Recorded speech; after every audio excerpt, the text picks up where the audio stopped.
आज আমি বানাচ্ছি সোয়া বিরিয়ানি। এটা যেমন সুন্দর খেতে তেমনই খুব সহজেই বানিয়ে নেওয়া যায়। তাহলে দেখে নিন আমি কিভাবে সোয়া বিরিয়ানি বানাই। আমার এই রেসিপিটি যদি আপনাদের ভালো লেগে থাকে তাহলে প্লিজ সাবস্ক্রাইব করে দেবেন, শেয়ার করে দেবেন, লাইক করে দেবেন, বাড়িতে ট্রাই করবেন, কমেন্ট করে জানাবেন কেমন হয়েছে। পাশে থাকা বেল আইকনটি বাজিয়ে দেবেন যাতে আমি যখনই কোনো নতুন রেসিপি আপলোড করি তা আপনাদের কাছে সহজেই পৌঁছে যায়। আর নতুন বন্ধুদের কাছে সাবস্ক্রাইব করার অনুরোধ রইল। ওভেন ধরিয়ে একটা পাত্রে জল বসিয়ে দিয়েছি, জলটা ফুটতে দেবো। জলটা ফুটতে শুরু করে দিয়েছে।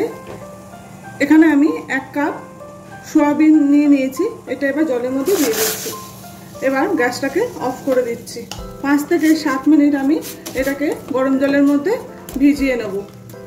আর নিয়ে নিচ্ছি বিনস, আলু, লম্বা করে কেটে নেওয়া পেঁয়াজ, ধনেপাতা কুচি, পুদিনা কুচি, কাঁচা লঙ্কা, গাজর, টক দই, বেরেস্তা, কেশরকে আমি দুধের মধ্যে ভিজিয়ে রেখেছিলাম, আদা রসুনের পেস্ট, হলুদ গুঁড়ো, গরম মশলা গুঁড়ো, ধনে গুঁড়ো, বিরিয়ানি মশলা, কাশ্মীরি মির্চ, সামান্য চিনি, লবঙ্গ, এলাচ, জয়িত্রী, গোলমরিচ, দারচিনি, আর নিয়ে নেব ঘি। 7 মিনিট হয়ে গেছে, দেখুন সয়াবিনগুলো ফুলে কত বড় হয়ে গেছে। এবার আমি সয়াবিনগুলোকে ঠান্ডা জলে ধুয়ে নেব। 4 থেকে 5 বার আমি সয়াবিনগুলো ভালো করে ধুয়ে নিয়েছি। এবার চিপে চিপে তুলে নেব।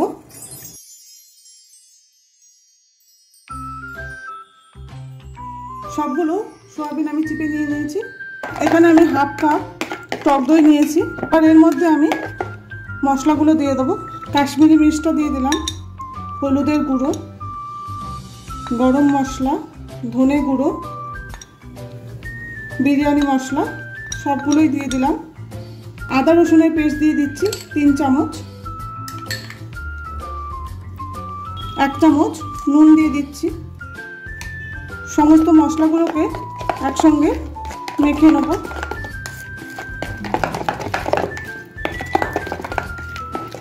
এবারে সয়াবিনটা আমি এর মধ্যে দিয়ে দিচ্ছি, আলুটা দিয়ে দিচ্ছি, বিনস, গাজরগুলো দিয়ে দিচ্ছি, পুদিনা পাতা, ধনে পাতা কুচি। এবার সবগুলো একসঙ্গে মেখে নেব।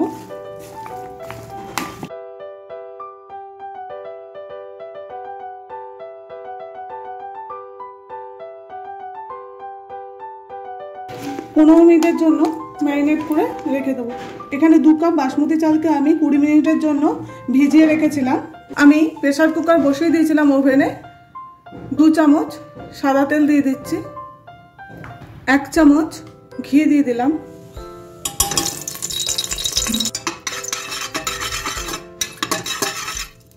গরম হয়ে গেছে।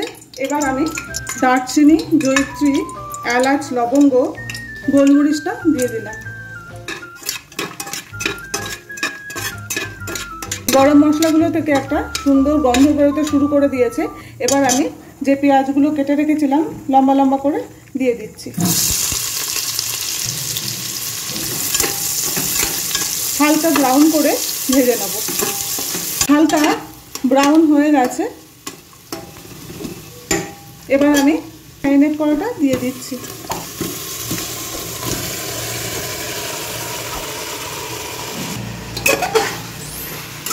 মিনিট নাড়াচাড়া করে নেব। চিনিটা দিয়ে দিচ্ছি, কাঁচা লঙ্কাটা দিয়ে দিচ্ছি।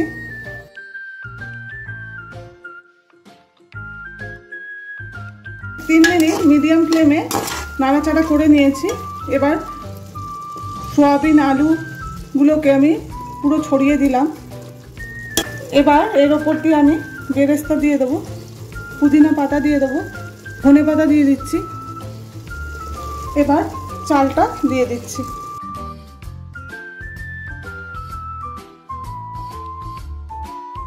ছড়িয়ে দিচ্ছি চালটাকে।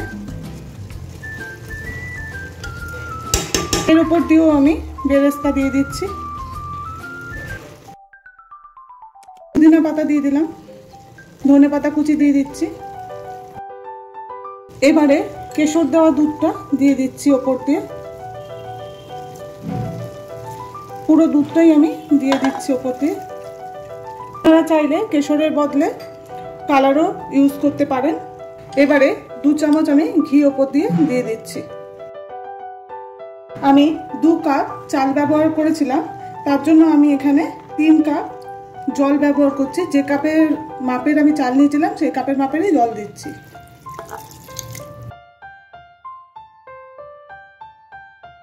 উপর দিয়ে সামান্য একটু নুন দিয়ে দিলাম, ঢাকা দিয়ে দিচ্ছি। একটা সিটি হলে আমি গ্যাসটাকে অফ করে দেবো। এর থেকে বেশি সিটি দেওয়ার প্রয়োজন নেই। একটা সিটি হয়ে গেছে, এবার আমি গ্যাসটাকে অফ করে দিলাম। যতক্ষণ না পর্যন্ত বায়ুটা বেরোচ্ছে ততক্ষণ পর্যন্ত এরমভাবেই রেখে দেবো। কুকারের ভেতরকার বায়ুটা বেরিয়ে গেছে, এবার আমি ঢাকনাটা খুলে দিচ্ছি। দেখুন কত সুন্দর ঝরঝরে হয়েছে। আমি একটা কাঁটা চামচের সাহায্যে দেখাচ্ছি আপনাদের। 2টো সিটি দিলে কিন্তু একদম গলে যেত আর এরকম ঝরঝরে হতো না। দেখুন কত সুন্দর হয়েছে বিরিয়ানিটা। এবার আমি একটা প্লেটে সার্ভ করে নেব।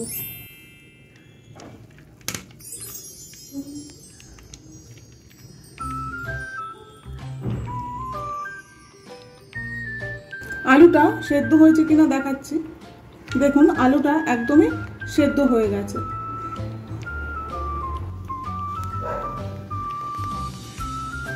পেঁয়াজ আর শসা দিয়ে আমি ওপরটা গার্নিশ করছি।